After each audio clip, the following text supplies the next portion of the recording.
Assalamu alaikum wa rahmatullahi wa barakatuh mes chers frères et sœurs. Aujourd'hui, Inch'Allah, nous allons voir comment surmonter l'ostentation pour une vie remplie de baraka. Tout d'abord, mes chers frères et sœurs en islam, qu'est-ce que l'ostentation? L'ostentation, c'est le fait d'accomplir des actes avec l'intention d'impressionner les autres afin qu'ils vous considèrent comme pieux ou exemplaires. Et il existe deux formes d'ostentation. Il y a l'ostentation évidente, celle que la plupart des gens désapprouvent, c'est-à-dire les faux modestes, les chercheurs d'attention, les autopromoteurs. Ils se vantent du montant de leur aumône, du nombre de pèlerinages accomplis, de leur service communautaire, de leur performance professionnelle. Cette forme est très répandue dans la hustle culture actuelle. Beaucoup de professionnels cherchant la baraka se demandent comment réussir sans tomber dans ce piège. Yani, si je ne mets pas en avant mon travail, on ne me remarquera pas. La réponse, mes chers frères et sœurs, se trouve dans la sourate Youssouf. Lorsque le prophète Youssouf fut appelé à servir le roi, il déclara « Et Youssouf dit « Assigne-moi les dépôts du territoire, je suis bon gardien et connaisseur. » Sourate Youssouf, verset 55.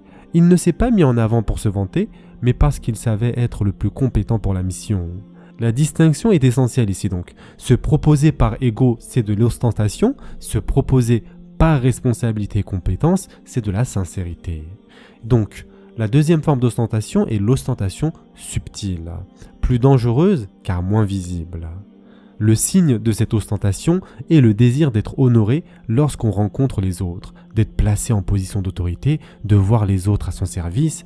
Lorsqu'on est honoré, on s'en réjouit excessivement.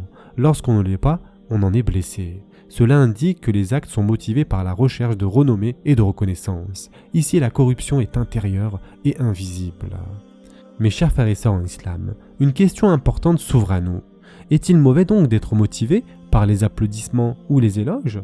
La réponse réside dans la différence entre la hustle culture qui est centrée sur l'ego alors que la baraka culture est centrée sur Allah Azza wa Jal. Chercher donc reconnaissance et louange auprès des créatures signifie que notre cœur contient autre chose qu'Allah subhanahu wa ta'ala. Mais alors, est-il problématique de ressentir de la joie lorsque l'on est félicité? Non, il est naturel et humain d'éprouver du plaisir lorsque nos bonnes actions sont reconnues. Cependant, cette joie ne doit pas être le moteur principal de l'action. Elle ne doit pas devenir l'objet recherché. La motivation principale doit rester la recherche de la satisfaction d'Allah subhanahu wa ta'ala. Mes chers frères et sœurs en islam, il existe des personnes dont les intentions ne sont pas motivées par un gain financier ou matériel, ni par la recherche d'honneur, de réputation ou de célébrité. Leur intention est simplement de se sentir bien par rapport à ce qu'elles entreprennent, même si cela leur coûte financièrement ou nuit à leur réputation. Ce sont les bons citoyens que nous honorons dans la société, les héros qui se lèvent pour défendre la vérité et la justice. Ils sont animés par la question « Comment cela va-t-il me faire sentir ?» Bien qu'il s'agisse d'un niveau d'intention plus sincère, puisqu'ils ne recherchent rien en retour de la société, ils demeurent en deçà des niveaux supérieurs d'intention que nous expliquerons un peu plus tard. Pourquoi? D'abord parce que ce n'est pas fiable. Ce qui procure un sentiment positif à une personne n'est pas nécessairement bénéfique pour les autres. Par exemple, le tourisme volontaire est une tendance émergente consistant à combiner voyage et actions caritatives dans des pays pauvres. Malheureusement, de nombreuses préoccupations ont été soulevées. Les personnes qui s'y engagent ne contribuent pas toujours réellement au bien-être des populations locales et peuvent, au contraire, perpétuer des visions paternalistes des pays qu'elles visitent. Une autre raison pour laquelle le facteur « se sentir bien » n'est pas fiable est que ce qui procure un sentiment positif un jour peut ne plus en procurer le lendemain. Par exemple, aujourd'hui, je peux me sentir bien en aidant mes parents à la maison, mais si demain je n'en ai plus envie, vais-je arrêter de les aider? Les personnes qui restent bloquées à ce niveau d'intention feront précisément cela. Elles cessent d'aider lorsque cela ne leur procure plus de satisfaction. On observe souvent ce phénomène dans les organisations bénévoles. Des volontaires rejoignent une association pour soutenir une cause, mais dès que cela ne leur procure plus ce sentiment positif, ils partent. Les personnes dont la motivation est donc « ce qui me fait me sentir bien » fonctionnent encore selon une perspective centrée sur l'ego, avec ses désirs, ses faiblesses et ses caprices. Elles restent enfermées dans la mentalité de « qu'est-ce que j'y gagne » et leur intention ne les élève pas au-delà de ce cadre. Mes chers frères et sœurs en islam, dans la culture de la baraka, il y a 3 niveaux supérieurs d'intention. Yani, pour vivre une vie remplie de baraka, de bénédiction divine, nous devons élever nos intentions vers l'un des 3 niveaux supérieurs, la satisfaction spirituelle, la recherche du paradis et l'ikhlas, c'est-à-dire la sincérité pure. Explorons donc ces niveaux essentiels plus en détail. Tout d'abord, la satisfaction spirituelle. Pour rompre avec la culture de l'hyperproductivité et adopter des intentions qui apporteront la baraka et une véritable culture de la bénédiction dans notre vie, nous devons embrasser un mode de vie centré sur Allah Azza wa Jal, orienté vers l'au-delà et fondé sur la spiritualité. En opérant ce changement, nous accéderons au niveau d'intention suivant, celui de la satisfaction spirituelle. À ce stade, on ne recherche plus simplement à faire des choses qui nous procurent un bien-être émotionnel, mais plutôt des actions qui nous apporteront un bien-être spirituel. Nos intentions visent désormais à cultiver un équilibre et une santé spirituelle, au-delà des caprices et des désirs du moi. Autrement dit, vous vous demandez quelles intentions me permettront de dormir paisiblement la nuit, quelles intentions me permettront d'arriver à la fin de ma vie sans regret ni honte. Il peut arriver que vous soyez attiré vers des niveaux d'intention plus bas, mais la douceur de la satisfaction spirituelle présente dans notre cœur nous élèvera à nouveau. Cependant, même ce niveau spirituel reste dépendant de l'état spirituel du moment. Ceux qui atteignent ce niveau peuvent constater que lorsqu'ils sont dans un état d'esprit spirituel, ils prennent leurs décisions et agissent en accord avec cette dimension. Mais lorsqu'ils se sentent moins inspirés spirituellement, ils peuvent vaciller et retomber vers des intentions plus basses. On observe cela souvent durant le mois de Ramadan, particulièrement pendant les 10 dernières nuits. Les croyants connaissent un sommet spirituel. Puis après Ramadan, leur spiritualité diminue et ils peinent à maintenir ne serait-ce que la moitié du niveau atteint durant ce mois béni. Le défi est clair ici. Lorsque l'environnement spirituel et le sentiment exaltant de Ramadan disparaissent, il devient difficile de conserver ce niveau d'élévation. La solution ? Il faut élever encore davantage nos intentions vers le niveau supérieur. Et donc nous arrivons au niveau suivant, dans la hiérarchie des intentions qui consiste à viser la réussite dans l'au-delà, symbolisée par l'entrée dans le jardin éternel du paradis. Chaque action accomplie ici-bas devient alors un critère permettant de déterminer si elle attirera la miséricorde divine et conduira au paradis, ou si elle protégera du châtiment divin et du feu éternel. Fixer ses intentions non pas en fonction donc d'objectifs mondains, mais en fonction de l'au-delà, permet de rester concentré sur la perspective globale de la vie, notamment sur la question qu'Allah Azza wa Jal adresse à l'humanité dans le Coran. Où allez-vous donc ? Surat At-Takwir, verset 86.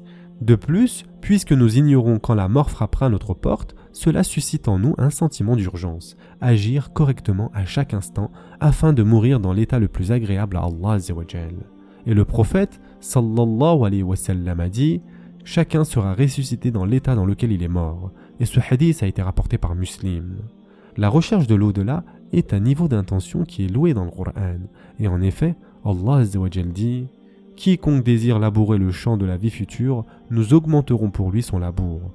Quiconque désire labourer le champ de la vie présente, nous lui accorderons de ses jouissances, mais il n'aura pas de part dans l'au-delà. » Surat Ash-Shura, verset 20.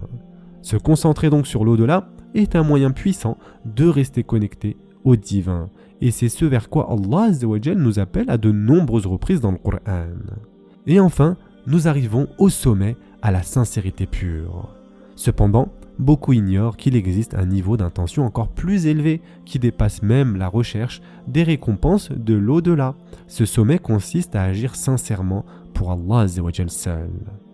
Ibn Ata'illah offre une réflexion profonde à ce sujet. Il dit « Celui qui l'adore pour obtenir quelque chose de lui ou pour se prémunir d'un châtiment ne s'est pas préoccupé de la véritable nature de ses attributs. » En effet, mes chers frères et sœurs en islam, si le but du serviteur dans son adoration est l'acquisition du paradis et le salut de l'enfer, alors si Allah Azza wa Jal le veut, il atteindra ses objectifs. Cependant, dans ce cas, il a recherché un plaisir personnel à travers l'adoration. Il demeure ainsi prisonnier du filet de l'ego.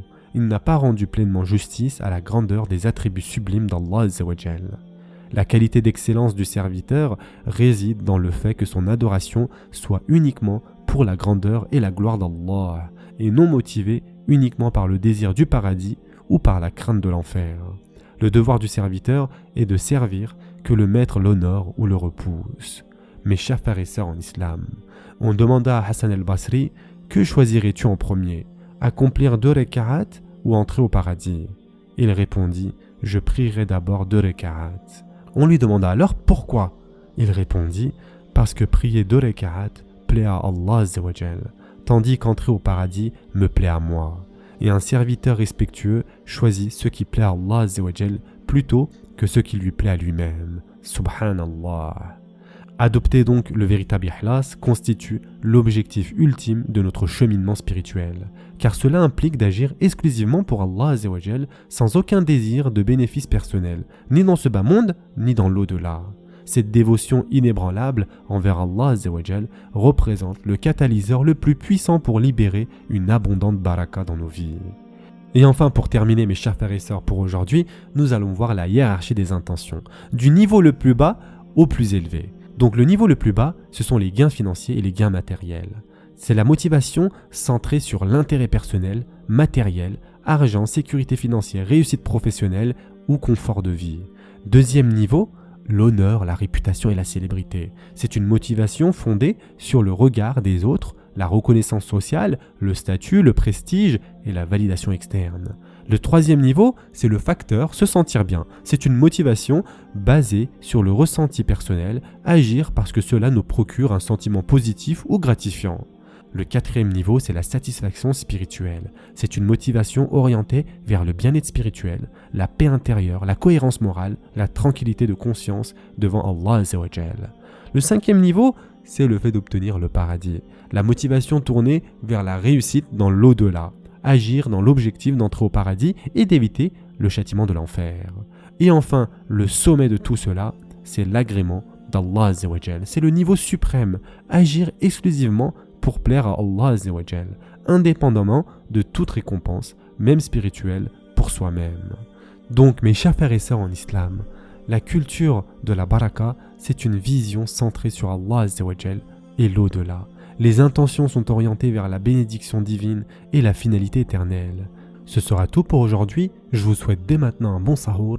En attendant, prenez soin de vous mes chers frères et sœurs et à demain, Inch'Allah.